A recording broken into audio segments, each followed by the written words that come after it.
leaders will try to address culture in one of three ways. The first is to offer what I call perks and parties. You know, let's throw lavish parties, let's give generous perks like wellness grants. But you know what?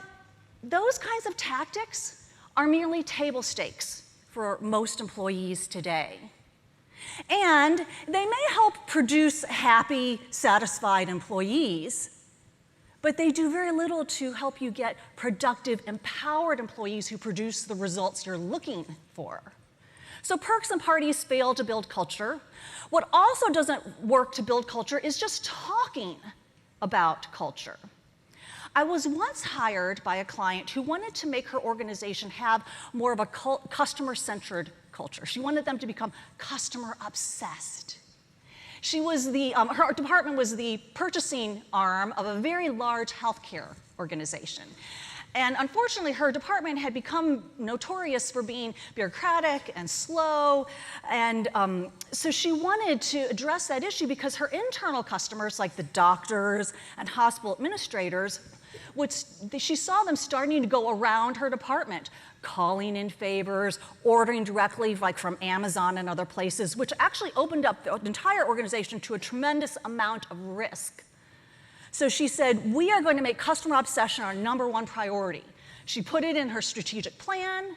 She talked about it at her town hall meetings. She put it in all of her emails. But she didn't do anything to demonstrate customer-obsessed behaviors herself, nor did she change anything about the way her people work together in order to enable them to become more customer-centered. So I bet you can guess how successful she was at changing her culture. And I know that it sounds ridiculous as I'm telling you this story, but that's how many business leaders approach culture. Maybe that's how you've approached culture. All talk, no action. What also doesn't work in building culture is to try to imitate the culture of other companies, companies that are heralded as having great cultures like Starbucks or Southwest Airlines.